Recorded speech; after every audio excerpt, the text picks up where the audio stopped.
তোমাদের আরেকটা রেসিপি দেখাচ্ছি আমার channel Sunanda Das the art of cooking. আমি আগে পনিরের আইটেম তোমাদের অনেকগুলো শেয়ার করেছি বন্ধুরা, তো জাস্ট আমি আবার তোমাদের সাথে পনিরের রেসিপি শেয়ার করছি। আমার বেটুর পনির খেতে খুব ভালোবাসে, তো জাস্ট আমাকে পনির করতেই হয়। তো এই দেখো পনির আমি জাস্ট এরকম কিউব করে কেটে নিয়েছি, আর এদিকে আমি দিয়েছি ক্যাপসিকাম, একটা টমেটো কুচি আর একটা পেঁয়াজ কুচি, আর এটা হচ্ছে আদা রসুন পেস্ট। আমি এখানে আদা রসুন পেস্ট এতটা দেবো না, আমি এটা জাস্ট এরকম চামচে 2 চামচ দেব। তো চলো, আমার চ্যানেল যারা সাবস্ক্রাইব করেছো তাদের অশেষ ধন্যবাদ, আর আমার চ্যানেলের সাথে যারা নতুন নতুন জুড়ছো তাদেরও অনেক ভালোবাসা। তোমাদের সাথে রেসিপি শেয়ার করতে আমার তাই ভালো লাগে, তোমরা দেখো, লাইক করো আর আমার চ্যানেল ফলো করছো। তো চলো, আর বেশি কথা বলবো না, আমরা শুরু করি। জাস্ট পনিরের ক্যাপসিকাম টমেটো পেঁয়াজ দিয়ে একটা কষা কষা পনির। জাস্ট তেল গরম করতে দিয়েছি, 2 চামচের মতো তেল দিয়েছি। সর্ষের তেলে আমি করব, একদম সিম্পলভাবে করব বন্ধুরা। তা দেখো 2 চামচ সর্ষের তেলের মধ্যে জাস্ট তেলটা গরম হয়েছে, আমি কুচানো পেঁয়াজ আমি দিয়ে দিয়েছি, একটা গোটা কুচানো পেঁয়াজ। পেঁয়াজটা দেখো জাস্ট একটু ভাজা হয়ে গেছে, ভাজা ভাজা হয়ে এসছে। দেখো নুন আর হলুদ আমি জাস্ট অ্যাড করলাম, টেস্ট অনুযায়ী নুন, আর হাফ চামচ, 1 চামচের হাফ চামচ হলুদ। এরপর জাস্ট এর সাথে আমি অ্যাড করব 2 চামচের মতো আমি আদা রসুন কাঁচা লঙ্কা পেস্ট অ্যাড করলাম। এটা জাস্ট একটু ভেজে নেব, ফ্রাই করে নেব মশলাটা একটু, যাতে কাঁচা কাঁচা ফ্লেভারটা না থাকে।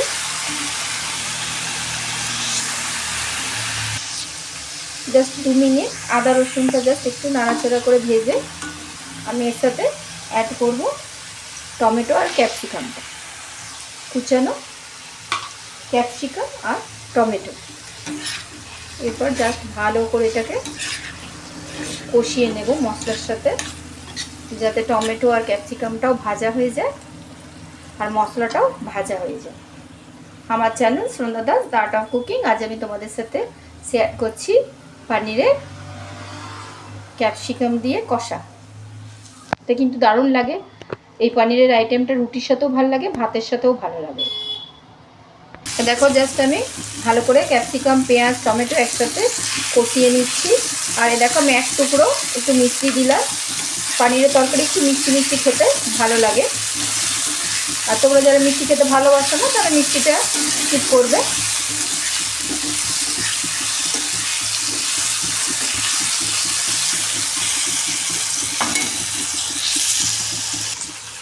মশলাটা কিন্তু কষে গেছে, আর টমেটো আর ক্যাপসিকামটাও দেখো সফট হয়ে গেছে।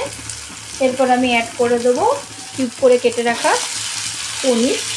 তোমরা পনিরটা আগেও ভেজে নিতে পারো, তো আমি আর ভাজি না, নরম থাকে আর খেতেও ভালো লাগে বিনা ভাজাতেও। তো তোমরা যারা ভেজে খেতে ভালোবাসো তো তোমরা আগে পনিরটা একটু ভেজেও নিতে পারো। তো আমি একসাথেই মশলার সাথে কষিয়ে নেব, 2 মিনিট ধরে কষাবো।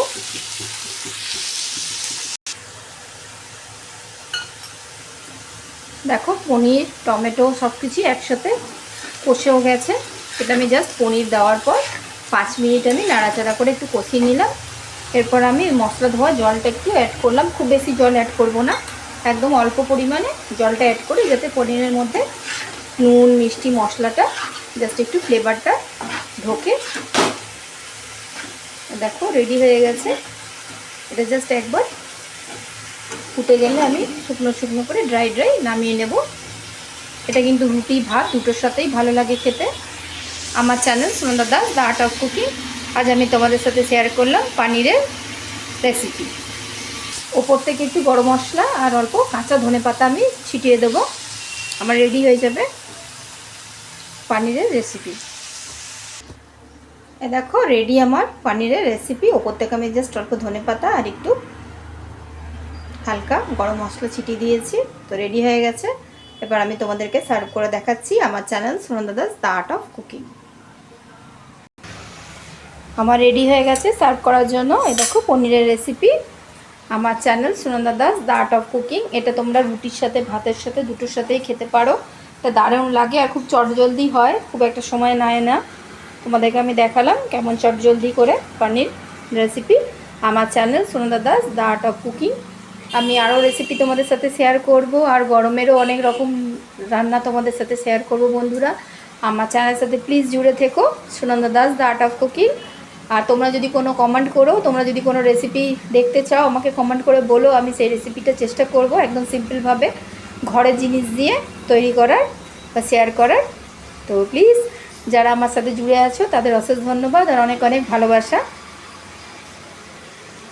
আবার অন্য রেসিপি নিয়ে হাজির হব। By friends.